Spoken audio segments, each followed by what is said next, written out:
వీటి మీద మరి కాసేపట్లో కౌంటింగ్ ప్రారంభం కాబోతుంది. వివిధ పార్టీలు కూడా ప్రతిష్టాత్మకంగా తీసుకున్నటువంటి నేపథ్యంలో సో గెలుపు ఎవరిని వరిస్తుంది అనేది మాత్రం ఇప్పుడు ఉత్కంఠ కొనసాగుతున్నటువంటి పరిస్థితి.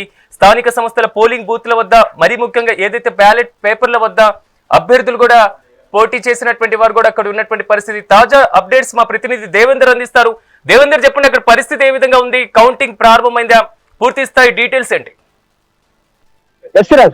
రెండో విడత స్థానిక సంస్థల ఎన్నికలకు సంబంధించి ఉదయం నుంచి కూడా 7 గంటల నుంచి పోలింగ్ ప్రక్రియ సజావుగా సాగింది. 1 గంట వరకు కూడా పోలింగ్ ప్రక్రియ, ఇప్పుడు 1 గంట కావడంతో పోలింగ్ ప్రక్రియ ముగిసింది. పోలింగ్ కేంద్రాల వద్ద పోలీసు అధికారులు అయితే గేట్లు కూడా క్లోజ్ చేసిన పరిస్థితి కనబడుతోంది. అంటే 1 గంట లోపు ఎవరైతే పోలింగ్ కేంద్రాలకి ఓట్లు వేయడానికి వచ్చారో వాళ్ళని మాత్రమే అనుమతించే విధంగా ఇక్కడ ప్లాన్ చేసుకున్న పరిస్థితి కనబడుతోంది. 1 గంట దాటిన తర్వాత ఎవరైతే ఓటు వేయని ఓటర్లు ఉంటారో వాళ్ళెవరిని కూడా ఓటింగ్ కేంద్రాలకి లోపలికి అనుమతించిన పరిస్థితిని మనం ఇక్కడ చూసుకోవచ్చు. సో ఉమ్మడి ఖమ్మం జిల్లా వ్యాప్తంగా ఇటు ఖమ్మం జిల్లాలో 6 మండలాలు, అటు భద్రాద్రి కొత్తగూడెం జిల్లాలోని 7 మండలాలు కలిపి మొత్తం కూడా ఈ రోజు రెండో విడత ఎన్నికలకు సంబంధించి పోలింగ్ అయితే సజావుగా సాగిందని చెప్పాలి. కొన్ని పోలింగ్ కేంద్రాల వద్ద చెదురుమదురు సంఘటనలు మినహా ఓటింగ్ అంతా కూడా ప్రశాంతంగా కొనసాగింది.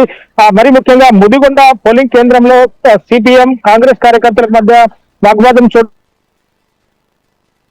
కాంగ్రెస్ ఓటర్లను సిపిఎం కార్యకర్తలు ఓటు వేయాలంటూ కూడా అభ్యర్థిస్తున్న తరుణంలో కాంగ్రెస్ కార్యకర్తలు దీంతో నిరసన దిగారు. పోలీసులు రంగప్రవేశం చేసి ఎవరికి వాళ్ళని కూడా చెదురుమదురు ఘటన మినహా పూర్తిగా రెండో విడత పోలింగ్ కూడా ప్రశాంతంగా ముగిసిందని చెప్పాలి. సో ప్రస్తుతం మనం ఖమ్మం గవర్నమెంట్ ఎం వెంకటాపాలెం గ్రామ పోలింగ్ కేంద్రం మీద ఉంటాము. ఇప్పటికే ఇక్కడ దాదాపు 87% పోలింగ్ కూడా కేంద్రమైంది. ఇటు భద్రాద్రి కొత్తగూడెం జిల్లాలో దాదాపు 80% కూడా పోలింగ్ పూర్తయింది.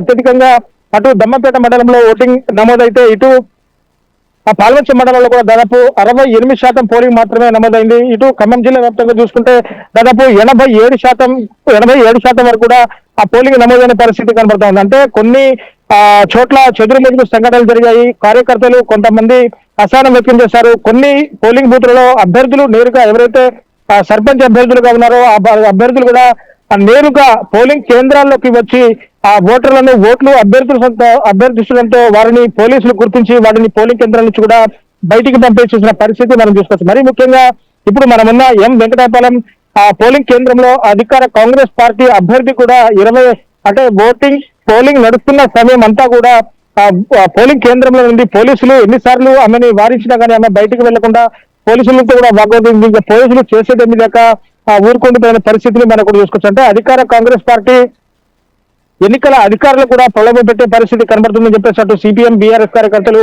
ఆరోపిస్తున్న పరిస్థితి మనం ఖమ్మం జిల్లాలో చూసుకోవచ్చు. అటు ఏజెన్సీ ప్రాంతమైన భద్రాద్రి కొత్తగూడెం జిల్లాలో కూడా ఓటింగ్ ప్రక్రియ ప్రశాంతంగా కొనసాగింది. అక్కడ 7 మండలాల్లో పాల్వంచ మండలంలో అత్యల్పంగా అయితే ఓటింగ్ శాతం అయితే నమోదైన పరిస్థితి కనబడుతోంది. ఇప్పుడు మధ్యాహ్నం 2 గంటల నుంచి కూడా కౌంటింగ్ ప్రక్రియ ప్రారంభమవుతుంది.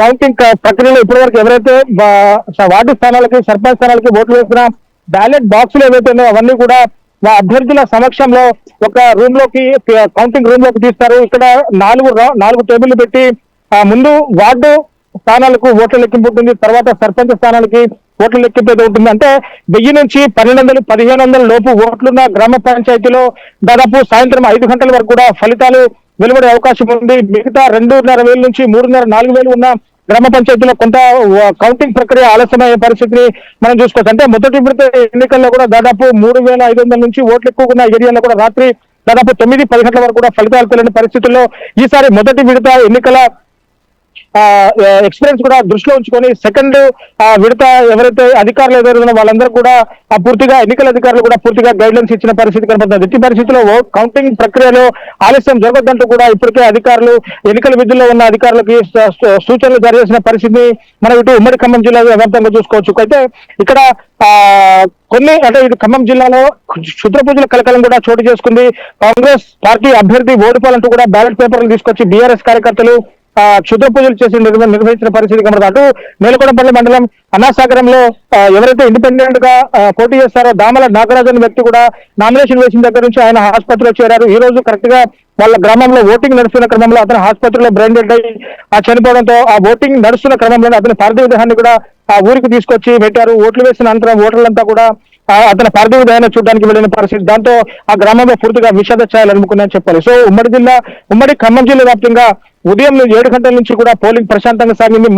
అంటే 11 గంటల వరకు కూడా వేగంగా సాగిన ఆ ఓటింగ్ 11:30 నుంచి కూడా కొంత మందకొడిగా సాగిన పరిస్థితి కనబడుతుంది. అయినా కానీ జిల్లా వ్యాప్తంగా దాదాపు 85% అయితే పోలింగ్ కూడా పూర్తయింది.